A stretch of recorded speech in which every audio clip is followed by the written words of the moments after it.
विद्यार्थी, तुमचे सर्वात स्वागत आहे. आशा आहे की तुम्ही सर्वजण चांगले आहात. मी आहे सुषमा. इयत्ता 9वीच्या सामाजिक अध्ययनापासून पृथ्वीच्या दुसरं या सत्रात आम्हाला कळले की पृथ्वी ही एक मोठी परस्पर संलग्न प्रणाली आहे. खडक, माती, खनिजे, पाणी, हवा, सूर्यप्रकाश, जंगले, प्राणी आणि माणसे एकमेकांशी संवाद साधतात आणि एकमेकांना सतत बदलत असतात. आपले विश्व सूर्य आणि पृथ्वी एक गृहशरीर म्हणून इयत्ता 10वीच्या सामाजिक अभ्यासातून आपली पृथ्वी या विषयाविषयी अधिक पाहूया.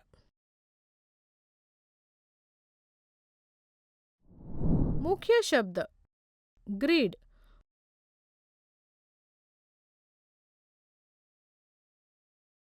ग्लोबवर अक्षांश आणि रेखांश जाळे रेखाटले जाते त्याला ग्रीड म्हणतात. गोंडवाना भूमी, पंगेया महाखंड लॉरेन्सिया आणि गोंडवाना पर्यंत तुटला.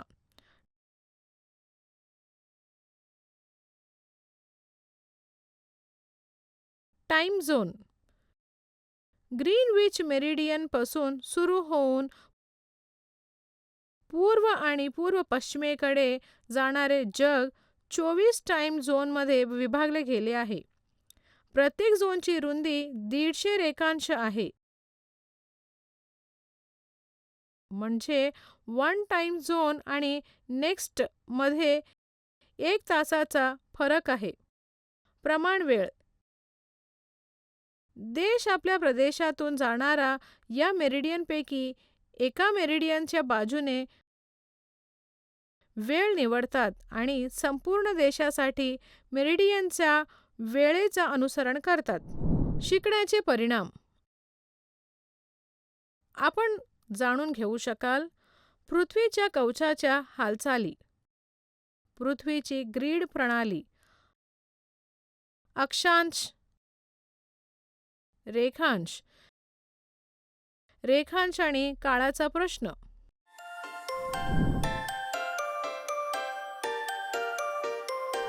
पृथ्वीची कवचाची हालचाल: खंड हलले आहेत, आदळलेले आहेत, विलीन झाले आहेत आणि नंतर पुन्हा तुटले आहेत. पृथ्वीच्या घटनात्मक इतिहासांचा कालखंडात डोंगर उठले आणि जमिनीवर कोसळले. महासागर तयार झाले आणि कोरडे पडले. दऱ्या कोऱ्या गेल्यावर वगैरे वगैरे. 20व्या शतकाच्या सुरुवातीला जर्मन हवामानशास्त्रज्ञ आणि भूभौतिकशास्त्रज्ञ आल्फ्रेड वॅगनर यांनी खंड आणि महासागराच्या खोऱ्यांच्या साध्याच्या मांडणी, वर्णन आणि अंशतः स्पष्टीकरण करण्यासाठी खंडीय प्रवाहांचा सिद्धांत मांडला. त्याने एक विशाल सुपर कॉन्टिनेंट तयार केला ज्याला त्याने पॅंगिया, ग्रीक म्हणजे संपूर्ण भूमी, असे संबोधले. 220 दशलक्ष वर्षापूर्वी अस्तित्वात होते आणि नंतर अनेक मोठ्या विभागांमध्ये विभागले गेले. हे विभाग एकमेकांपासून दूर जावेत असे त्यांनी सुचवले. कोट्यावधी वर्षात काही खंड इतरांशी भिडले. ते अजूनही फिरत आहेत. पॅंगिया हा एक काल्पनिक खंड आहे जिथून सध्याच्या खंडांची उत्पत्ती मेसोझोइक युगांच्या प्रवाहाने वर्तमानाकडे झाली. वॅगनरने असे अंदाज लावला की पँगियाचा महाखंड तुटून तयार झाला. लॉर्सिया किंवा अंगारा भूमी सध्याची उत्तर अमेरिका, ग्रीनलँड आणि भारतीय उपखंडाच्या उत्तरेकडील संपूर्ण युरेशिया आणि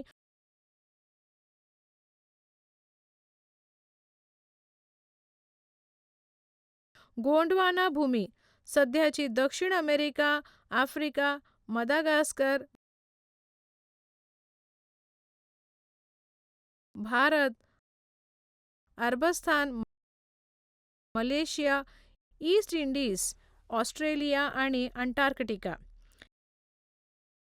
हे 2 खंड टेथिस्त समुद्र नावाच्या लांब उथळ अंतर्देशीय समुद्राने वेगळे केले होते.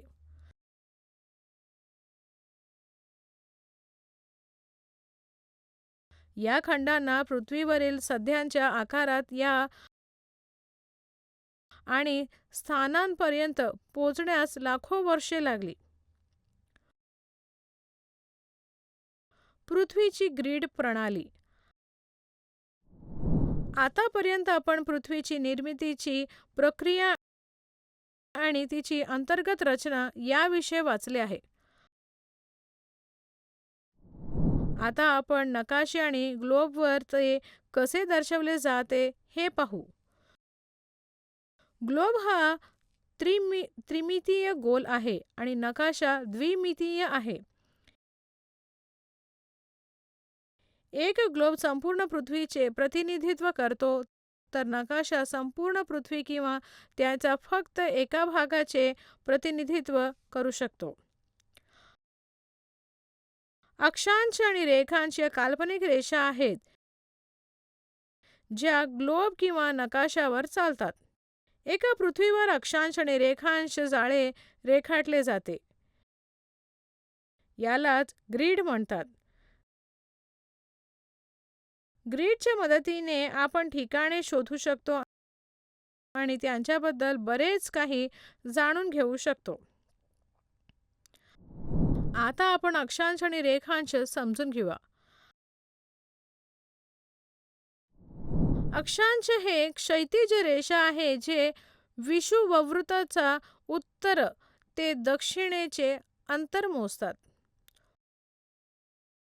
उत्तर आणि दक्षिण ध्रुवांपासून समान अंतरावर अगदी मध्यभागी पृथ्वीभोवती फिरणाऱ्या आडव्या वर्तुळाला विषुववृत्त असं म्हणतात.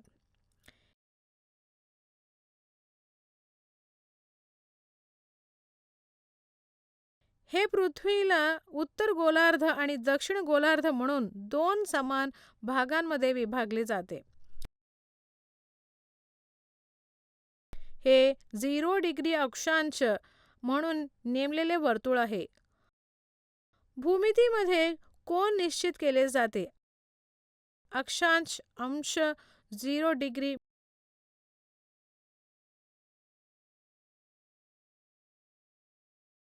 मिनिटे आणि सेकंद मध्ये व्यक्त केले जातात. विषुववृत्तावरून ध्रुवांकडे जाताना समांतर वर्तुळांची मालिका असते. प्रत्येक वर्तुळाला अक्षांश म्हणतात. अक्षांश हा लॅटिन भाषेतील शब्द लॅटिट्युडो म्हणजे रुंदी यावरून आलेला आहे. अक्षांश मूल्य 0 डिग्री विषुववृत्त ते 90 डिग्री उत्तर ध्रुव आणि 90 डिग्री दक्षिण ध्रुव पर्यंत असतात. 0 डिग्रीपेक्षा कमी अक्षांश किंवा 90 डिग्रीपेक्षा जास्त अक्षांश नसतो. प्रत्येक अक्षांशाला दिशा दिली पाहिजे, उत्तरसाठी किंवा दक्षिणसाठी. एस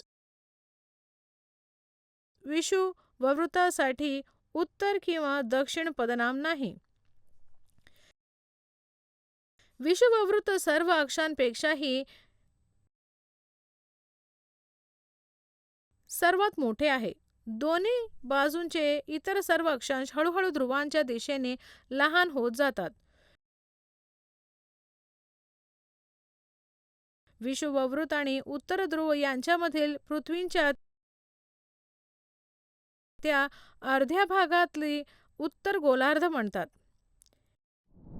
हेमी म्हणजे अर्धा, गोलार्ध म्हणजे अर्धा गोल. विषुववृत्त आणि दक्षिण ध्रुव यांच्यामध्ये असलेल्या अर्ध्या भागाला दक्षिण गोलार्ध म्हणतात. एका ध्रुवापासून दुसऱ्या या ध्रुवापर्यंत मोजणी केल्यास 180 अक्षांश आहेत. काही महत्वाचे अक्षांश असे आहेत. विषुववृत्त अक्षांश 0 डिग्री, कर्क उष्ण कटिबंधीय अक्षांश 23.5 डिग्री एन, मकर राशीचे उष्ण कटिबंधीय अक्षांश 23.5 डिग्री एस, आर्कटिक सर्कल अक्षांश 66.5 डिग्री एन, अंटार्क्टिक सर्कल अक्षांश 66.5 डिग्री एस. रेखांश उभ्या रेषा आहेत जर मेरिडियनच्या पूर्व किंवा पश्चिमेला मोजतात. लॅटिन आपल्याला अनुदैर्ध्य म्हणजे लांबी हा शब्द देतो, ज्यावरून आपल्याला रेखांश मिळतो. रेखांश पूर्ण वर्तुळे नसतात. हे ध्रुवाला ध्रुवांशी जोडणारे अर्धवर्तुळे आहेत. प्रत्येक अक्षांत कापलेला प्रत्येक रेखांश. इंग्लंडमधील ग्रीनविच येथील खगोलीय वेधन शाळेतून जाणाऱ्या रेखांशाला 0 डिग्री मेरिडियन, प्राइम मेरिडियन किंवा ग्रीनविच मेरिडियन असं म्हणतात. 360 रेखांश आहेत. आम्ही मुख्य रेखांश देणे गटांमध्ये संघटित करतो. 0 डिग्री ते 180 पूर्वीकडे जाणे जे पूर्व रेखांश आहेत आणि 0 डिग्री ते 180 डिग्री पश्चिमेकडे जाणारे जे पश्चिम रेखांश आहे. अक्षांशाप्रमाणेच रेखांश प्रत्येक अंश, मिनिटे आणि सेकंद मध्येही विभागले जाऊ शकतात.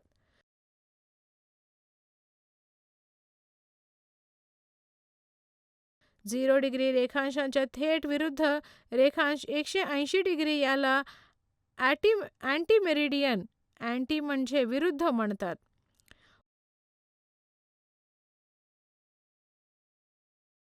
पूर्व रेखांश पूर्व गोलार्ध आणि पश्चिम रेखांश पश्चिम गोलार्ध बनतात.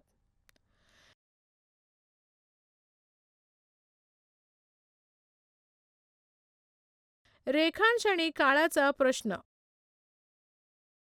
सूर्याची स्थिती 1 डिग्री रेखांश हलवण्यास 4 मिनिटे लागतात. याचा अर्थ असा की रेखांशाच्या प्रत्येक अंशासाठी वेळ भिन्न आहे. उदाहरण, जेव्हा सूर्य थेट 10 डिग्री पूर्व रेखांशावर असतो तेव्हा स्थानिक वेळ 12 दुपारी वाजतात.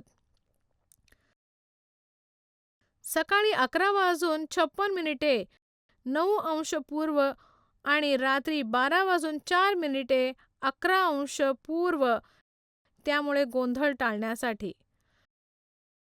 ग्रीनविच मेरिडियन पासून पूर्व आणि पश्चिमेकडे जाणारे जग 24 टाइम झोनमध्ये विभागले गेलेले आहे. प्रत्येक कालक्षेत्राची रुंदी 15 डिग्री रेखांश आहे. याचा अर्थ असा की एक वेळ क्षेत्र आणि दुसऱ्या यामधील फरक 1 तास. 15 डिग्री रेखांश इंटू 4 मिनिटे प्रति डिग्री रेखांश इज इक्वल टू 60 मिनिटे. ग्रीनविच मेरिडियन पासून पूर्वीकडे जाताना आपण वेळ जोडता. ग्रीनविच मेरिडियनचा पश्चिमेला जाताना आपण वेळ वजा करता. हे आपण एका उदाहरणाने समजून घेऊया. 0 डिग्री रेखांशावर सोमवारी दुपारी दिवसा 12 वाजता वेळ असताना विरुद्ध रेखांशावर अँटी मेरिडियन मध्यरात्री 12 वाजता असते. 180 अंशाच्या पश्चिमेला मंगळवार नुकताच सुरू होतो आहे, तर पूर्वीकडे सोमवार नुकताच संपत आहे. काही देशांमध्ये एकापेक्षा जास्त टाइम झोन असतील. भारतात 2 तासाचे टाइम झोन असतील. म्हणजेच भारताच्या पश्चिम आणि पूर्व भागातील वेळ 1 तासाने वेगळा असेल.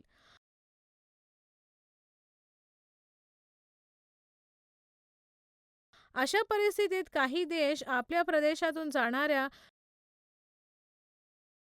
मेरिडियनपैकी एका मेरिडियनच्या बाजूने वेळ निवडतात आणि संपूर्ण देशासाठी या मेरिडियनच्या वेळेचे अनुसरण करतात.